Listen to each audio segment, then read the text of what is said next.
Okay, we now move on to the second section, which says round. So we're rounding to decimal places. Alright? Quick reminder, we said to round to decimals, we count to the required number of decimal places and then look at the digit to the right and round as required. Alright? So basically, similar concept in terms of rounding, but it's just that we're looking at decimals now.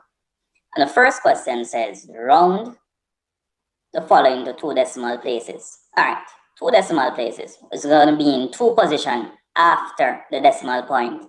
The decimal point here is right here. So my first decimal place is 4 and my second decimal place is 5. So this is where I'm going to stop. Now I have 3.456.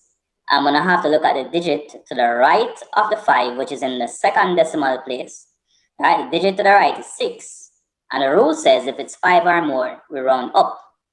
But in this case, it is more than 5, so we're going to round 5 up. So to two decimal places, this will be 3.46. That is my answer. Alright, you have 0.045. My first decimal place is 0, which is right here. And my second decimal place is 4.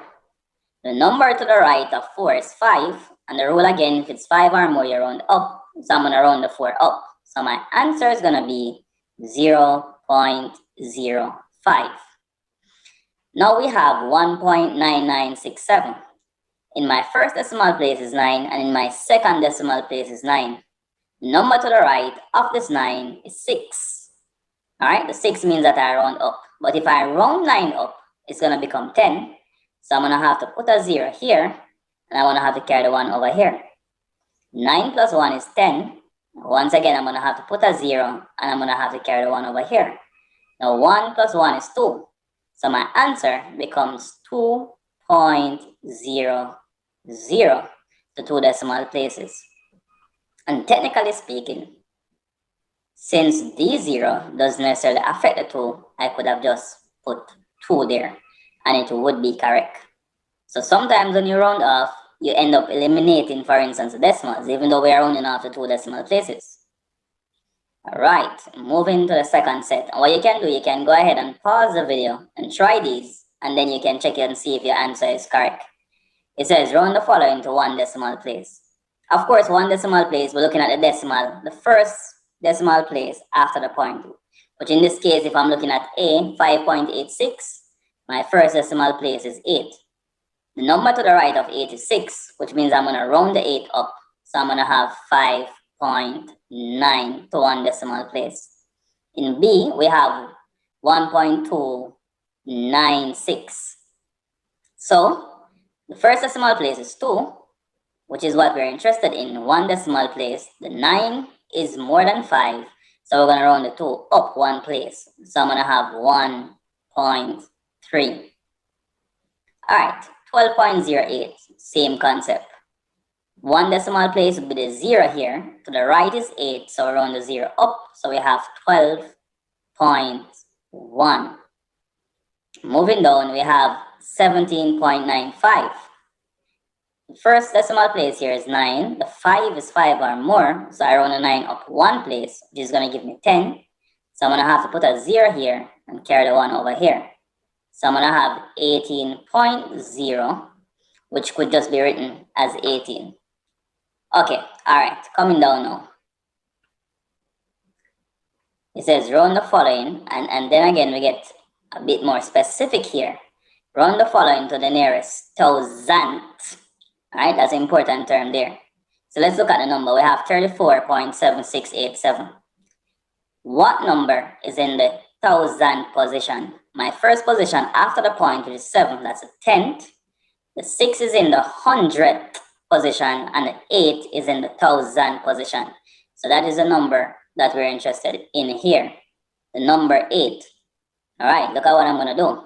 Let me just highlight this here and tell you exactly where we go. So 8 is in the thousandth position. We have to look at the number to the right of the 8, which is 7, which is 5 or more, so we round the 8 up. So my answer is going to be 34.769 to the nearest thousandth. All right, 24.3456. We apply a similar concept. 3 is in the 10th position, 4 is in the 100th position, and 5 is in the 1000th position. We'll look at the number to the right of the 5, which is 6. And if it's 5 or more, round up. So I'm going to have 24.346. 1.5433. 5 is in the 10th, 4 is in the 100th, and 3 is in the 1000th position. The number to the right of 3 is 3, which is less than 5. Because it's less than 5, you know exactly what we have to do. We round down. And in this case, it means that we have to keep the 3 there. So I'm going to have 1.543 to the nearest thousandth. All right, let us look at D. D is a bit interesting. We have 29.999. All we have here in the 10th position 9, 100th position 9, and 1000th position 9. So this is where we're interested in here. The number to the right is 9, which means that we're going to have to round the 9 up. But you know what happens when you round 9 up? It becomes 10. So you'd have to put a 0 and carry the 1 over here. But 9 plus 1 is also 10, which means you'd have to put a 0, carry the 1. 9 plus 1 again is 10, so you have to put a 0 and carry the 1. Now we can look at this as 9 plus 1 is 10 and we carry the 1, or we can just say 29 plus 1 is 30. So we end up with 30.000. Alright, and depending on how we look at it, we could leave it like that, or it would just be 30. Alright. Going down, here's the next set that you can pause. You can pause the video, you can work them out, and then you can come back and check your answer. Round the following to the nearest hundredth. So we are searching for the 100th position. Alright, 0 is in the 10th position right here, which is the first position to the right of the point. Then 100th, and then 1000, and then 10,000th. That is important. So in the 100th position, you have 3. To the right of 3 is 4, which means that the 3 will remain. So your answer would be 0.03. 16.45. My 100th position is where 5 is. To the right of 5 is 9, which is 5 or more. So we round the 5 up. So we're going to have 16.46. Likewise, 34.9432. So, in the 100th position, you have the 4. To the right of 4 is 3, which is less than 5. So you know it's not going to be affected. So we round down. So it's going to be 34.94 as my answer. Okay. Moving down. We have a few real life questions.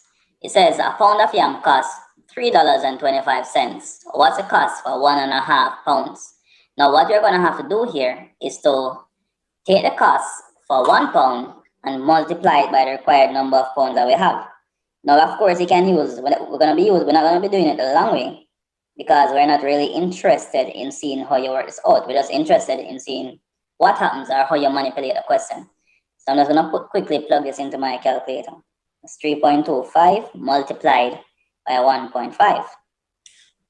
Now that gives me, let me just put it here. I get 4.875. Now of course, bear in mind that we're talking about money here.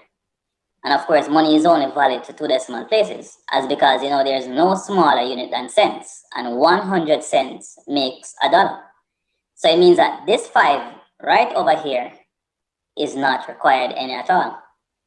So we can only have 2 decimal places when dealing with money. So it means that I'm going to have to round to 2 decimal places.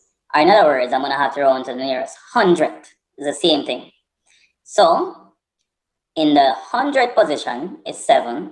To the right of 7 is 5, which means that we can increase 7 by 1, because the rule says if it's 5 or more, we increase. Alright, so I'm going to increase 7 by 1. So I'm going to have $4.89. And that's how we get it. Very important. Now, B says Sunley got 8 out of 9 on a test. However, he needs his grade to the nearest percentage. What is his score? Now, of course, you know, normally when you do a test, you get a score, you're always trying to work out the percentage. And of course, we know that percentage means per 100. So if we got 8 out of 9, how much would this be per 100? Of course, we know the shortcut rule. We normally say it's what? 8 out of 9 multiplied by 100. And we can work that out. But now, once again, we're going to be putting this inside of the calculator because we're not necessarily interested in the working out here. So if you put this inside of the calculator, it's going to be 88.88888, and this goes on and on and on and on and on. Now it says to the nearest percentage. To the nearest percentage means the same thing as saying to the nearest whole number. So we're interested in the ones position, which is right here.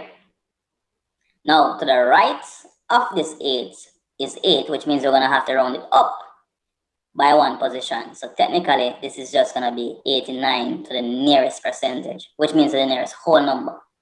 That is how we have to look at it. Whenever we get real life questions, we have to interpret it carefully.